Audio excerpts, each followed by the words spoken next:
E aí galera, sejam muito bem-vindos mais uma vez ao nosso canal Português Fácil. E eu sou o professor Daniel Pereira. Se você não é inscrito ainda, se inscreva no canal, ative o sininho de notificações, comentem, compartilhem, para que o conhecimento chegue a muito mais pessoas. Então nesse vídeo eu vou fazer a correção da semana 2 do PET 6, beleza galera? Vem comigo!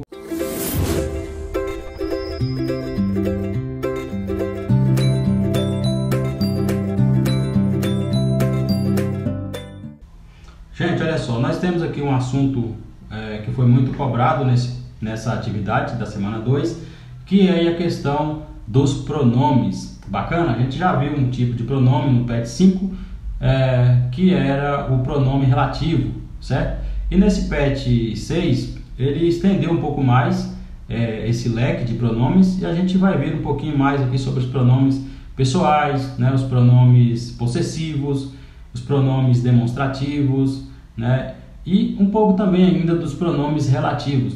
Bacana? A gente não vai aprofundar muito não, né? Esse PET ele trouxe assim muito superficial a questão aqui dos pronomes, e a gente pode aprofundar esse conhecimento através de mais vídeos, de mais leituras. Bacana? Então aqui nós temos a definição do que são os pronomes, né? Os pronomes são palavras que acompanham os substantivos, podendo substituí-los direta ou indiretamente, né? Retomá-los ou se referir a eles. Alguns exemplos de tipo de pronomes são os pessoais, possessivos, demonstrativos, interrogativos, relativos e indefinidos. Então, gente, os pronomes, como o próprio nome vai dizer, ele vai funcionar para substituir um substantivo, né? Para substituir um nome na frase, ou apenas se referir a ele, acompanhando esse substantivo. Bacana? E ele vai indicar as pessoas do discurso, aquelas pessoas que a gente já conhece, né? Eu, tu, né? Ele e os seus plurais, né? Os pronomes nós, vós, que a gente pronuncia aqui, vocês, eles ou elas. Bacana? E tem os pronomes pessoais esses são os pronomes pessoais do caso reto, no caso que quando funciona como sujeito, e os pronomes do caso oblíquo quando eles funcionam como alvo de alguma ação de um sujeito. Bacana? Essa aula foi muito bem explicada na teleaula que passou nessa terça-feira no canal Rede Minas. Se vocês não assistiram, eu recomendo que assista. Esse vídeo está disponível lá no site, né? Estude em Casa. Vocês podem acessar e rever esta aula com muita tranquilidade. A professora explicou muito bem. Então nós temos também alguns outros aqui que são os pronomes possessivos, que dá a ideia de posse, né? Que dá a ideia de que a pessoa possui alguma coisa, né? No caso meu, minha, teu, né? Seu, sua e assim por diante. Eu não vou entrar muito nessa questão porque a gente tomaria um pouco de tempo, né? Fica aqui o quadro para que vocês possam ler com cuidado, e temos vários outros vídeos aí que vocês podem consultar. O objetivo aqui é mesmo partir para a correção das atividades, discuti-las e deixar bem claro aí onde esses pronomes estão, como é que eles funcionam dentro dos textos. Bacana? Então vamos lá. Nós temos aqui então o primeiro texto. Eu também não vou ler, fica aí a dica para que vocês, se quiserem reler, dê um pause, né? Faça a leitura novamente. Esse texto que trata de um local, né? Fala que existia um lugar que chovia muito. Quando chovia era muito e as pessoas perdiam as suas plantações, muita gente morria. E quando também ficava seco, parava de chover, era de forma exagerada, né? Os animais morriam de sede, muita gente ia embora, viajava, porque não tinha como sobreviver no lugar. Até que em um determinado momento chega ali um mágico e controla a situação, né? Tem o poder de controlar a situação e deixa a situação daquele local normal, ou seja, nem chuva demais e nem seca demais, controlado.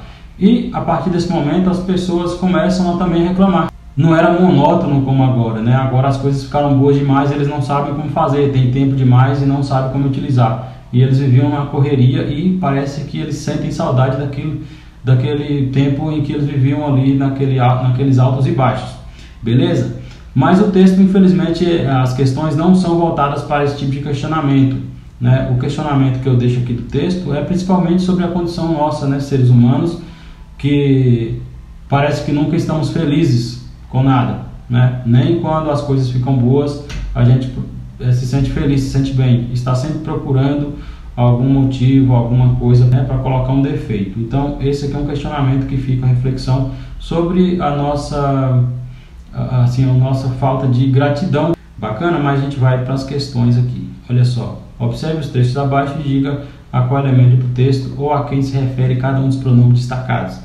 Então nós temos aqui alguns dos pronomes destacados nas frases e pediu para que a gente faça aqui a indicação de a quem ele se refere. No caso, o pronome onde está se referindo a quem lá no texto? A lugar privilegiado, né? Onde é um pronome relativo que indica lugar. Então, lá no texto, olha, se vocês olharem aqui, ó, onde, aqui, quer ver? Onde medrava tudo para todos. Onde está se referindo a que lugar? No lugar privilegiado, olha, naquele lugar privilegiado, onde, né? Então, nós temos aí a resposta. O onde se refere a lugar. Ao mesmo tempo que não há tempo para fazê-las. Esse las aqui, na verdade, é um pronome pessoal oblíquo, é o as, só que como ele se encontra aqui diante de um verbo terminado em R, né, em vez de a gente falar assim, fazer as, a gente retira o R e coloca o L, certo? Isso também foi muito bem explicado na aula sobre pronomes que a professora deu. Bacana? Então, esse las aqui está se referindo a tantas coisas boas, que lá no texto também está dizendo, né? Tantas coisas boas, olha só. Aqui, ó. Podemos fazer tantas coisas boas ao mesmo tempo que não há tempo para fazê-las. Esse las aqui, fazê-las, fazer o quê? As coisas boas, as tantas coisas boas que eles têm para fazer e não fazem. Então, esse las está se referindo a tantas coisas boas. Mas ele fugiu a toda. Ele, no caso aqui, está se referindo a quem? Ao mágico, né? Que as pessoas colocaram para correr. Beleza? Então, ele está se referindo ao mágico. Aí nós temos a questão 2. Classifique cada um dos pronomes da questão anterior em pronomes pessoais do caso reto, oblíquo, possessivo, demonstrativo ou relativo. Então, nós temos aqui o pronome onde. Ele é um pronome relativo. Beleza? Nós já vimos isso no PET 5. O las, na verdade, é aquele pronome do caso oblíquo, pronome pessoal do caso oblíquo, e o ele, que é um pronome pessoal do caso reto. Pronome pessoal do caso reto, gente, é aqueles pronomes que funcionam sempre como sujeito da frase. Eu, né, eu faço isso, eu corri, eu machuquei. Os pronomes oblíquos são aqueles pronomes que são alvo, eles funcionam como alvo de alguma ação de alguém, né? Isso também foi muito bem explicado na aula que eu sugiro que vocês assistam, beleza? Eu vou até deixar aqui o link para que vocês possam voltar nesta aula e assistir. Bacana, meus queridos? Então, o link vai estar na descrição, beleza? Aí nós temos a questão 3. No trecho, quem voltasse do êxodo vinha de alma nova. Quem sobrevivesse à enchente era proclamado herói. Há o uso proposital de dois pronomes repetidos. Qual efeito você acha que se queria criar para o leitor? Então nós temos aqui duas perguntas em uma. A outra, se trocássemos os pronomes pelos elementos aos quais eles se referem, como ficaria o trecho? Então aqui nós temos o seguinte, está falando que esse pronome aqui, quem, foi repetido de maneira proposital. E qual é o efeito disso para o leitor? Na verdade, aqui é uma resposta muito pessoal, né? Eu coloquei aqui uma sugestão que vocês podem também se basear nela, olha só. Produz efeito de dinâmica, ou seja, a vida não era monótona e sim cheia de mudanças. Então, quando fala assim, ó, quem voltasse do êxodo vinha de alma nova, quem sobrevivesse à enchente era proclamado herói. Então, parecendo que há aqui uma certa alternância, né? Quem fazia isso, quem fazia aquilo. Então, a vida não era monótona como está sendo agora para eles, na visão deles. Bacana? E era cheia de mudanças ali, né? As coisas não eram paradas como estão agora. Bacana? E aí nós temos aqui a outra questão. Se trocássemos os pronomes pelos elementos aos quais eles se referem, como ficaria o trecho? Então eu coloquei aqui o seguinte, ó. Trocando esse pronome aqui, quem, por pessoa, né? Que está se referindo à pessoa. Então, a pessoa que voltasse do êxodo vinha de alma nova, e a pessoa que sobrevivesse à enchente era proclamado herói. Então eu coloquei aqui a pessoa. Então ficou assim a minha mudança aí.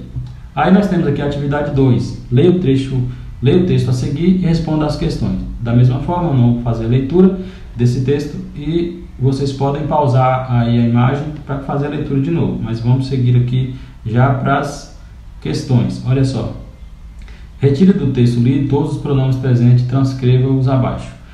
Lá naquele texto tem alguns pronomes que eu retirei, tem vários repetidos, então eu coloquei todos sem repetir, beleza? Olha só, então são esses aqui, ó. Eu, o que é um pronome relativo, me, ela, meu, comigo, toda, que é um pronome indefinido, e minha. Bacana?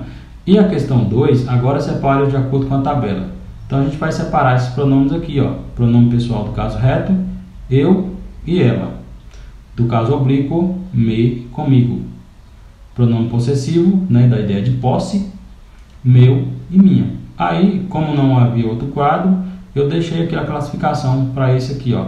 Toda, que é um pronome definido, e o que é um pronome relativo. Aí a questão 3. Qual é a importância de se usar os pronomes no texto? Olha só, meus queridos, a importância de se usar pronomes é fazer com que o texto flua melhor a leitura, não fique repetitivo. Então a importância dele vai ser o quê?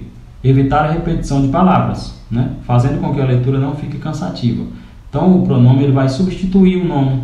Muitas vezes ele vai substituir para que você não precise ficar repetindo o mesmo nome o tempo todo. Então você utiliza um pronome para retomar, para referir àquela palavra que já foi dita, ou até mesmo se referir a uma palavra que ainda vai ser dita, a uma situação que ainda vai ser dita. Bacana? Esse assunto também foi tratado na aula que a professora deu lá na Rede Minas, na terça-feira. Belezinha? Então, a questão 4, nós vemos aqui, ó. Por que o texto começa com a expressão era uma vez? Quais outras palavras ou expressões presentes no texto justificam esse início? Aí minha resposta está o seguinte, olha só. A expressão era uma vez é típica de introdução de gêneros textuais contos de fadas. Assim, o conto narrado pode ter tido a intenção de imitar tal gênero, já que seu enredo e desfecho se assemelham aos contos de fadas, com aventuras e finais felizes. Então, gente, aqui nós temos de novo duas perguntas em uma só. A primeira é, por que o texto começa com essa expressão que era uma vez? Eu já disse aqui que era uma vez é muito característico de contos de fadas, aqueles contos que quando a gente era criança ouvia muito, né, e lia bastante. Era uma vez, num reino distante.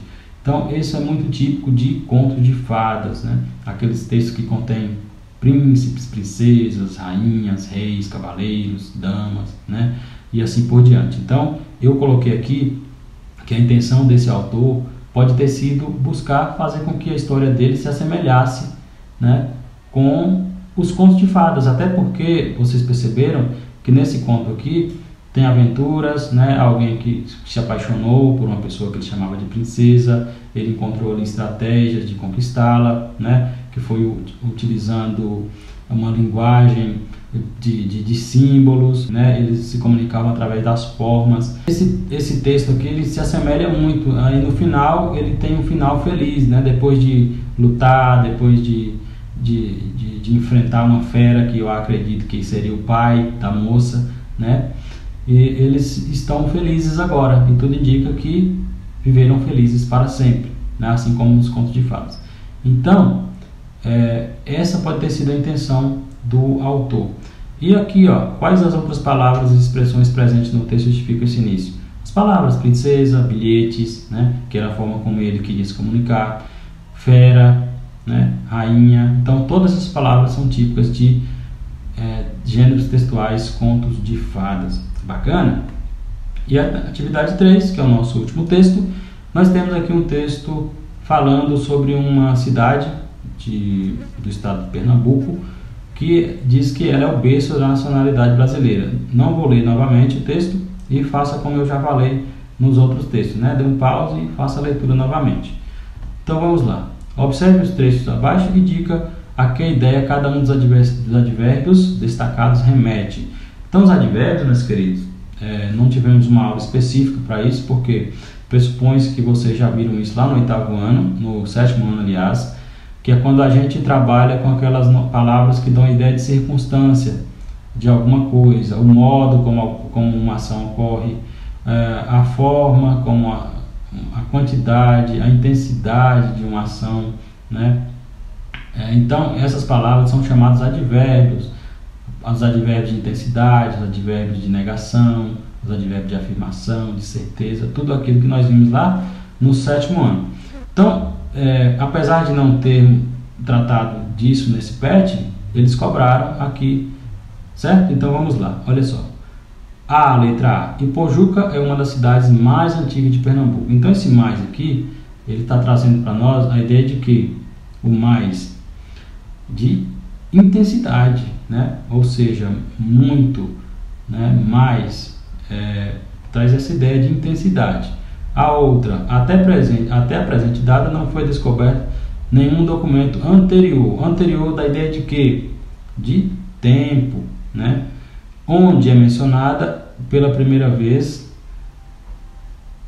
em um documento oficial. Então a letra C traz essa aqui, ó, onde é mencionada pela primeira vez em um documento oficial. Primeira traz a ideia de tempo também, ó, primeiro.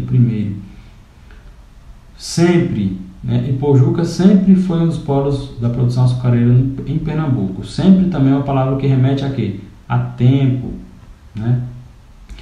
Aí, a questão 2 desse texto, nós temos aqui, qual é o propósito comunicativo do texto? Olha só, é fornecer as informações, né, importantes informações aí sobre a antiguidade de Ipojuca, uma cidade de Pernambuco. Então, traz aqui uma informação falando sobre a história da cidade, o tempo que ela existe, né, como que ela é o berço da nacionalidade, ali é que as coisas começaram a surgir no Brasil, beleza?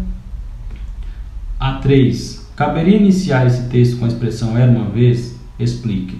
Comente sobre as diferenças de propósito comunicativo dos dois textos, Dicionário de Formas e Ipojuca, berço da nacionalidade brasileira. Né? Duas questões em uma só, como na outra. Caberia iniciar esse texto com a expressão era uma vez? Não. Por quê? Como eu já disse, era uma vez típico de textos fictícios, textos irreais, textos imaginários, beleza? Então, texto de contos de fadas. Nesse caso aqui, a gente tem um texto, no caso aqui de Ipojuca, berço da nacionalidade brasileira, é um texto que pertence ao gênero texto informativo, né? Textos que trabalham com informações reais, informações verdadeiras, verídicas, não é nada que alguém imaginou e criou. Bacana? Então, aqui a resposta é o seguinte, ó, não caberia iniciar com essa expressão. O texto do Dicionário de Formas é um conto, né? Texto fictício que busca entreter o leitor, né? Os contos são imaginações de alguém, né? Pode até basear-se na realidade, só que ali é imaginação, é ficção, não existiu de fato aquilo.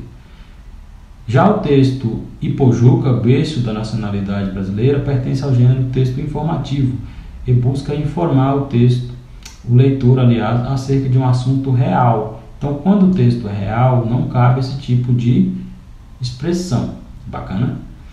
Então foi isso, meus queridos, né? Muito obrigado a todos vocês que acompanham o canal aqui e peço àqueles ainda que não são inscritos que se inscrevam no canal. Espero que tenham aprendido um pouco mais. Fiquem com Deus e até a próxima. Beijo para todo mundo e abraço forte. Até mais.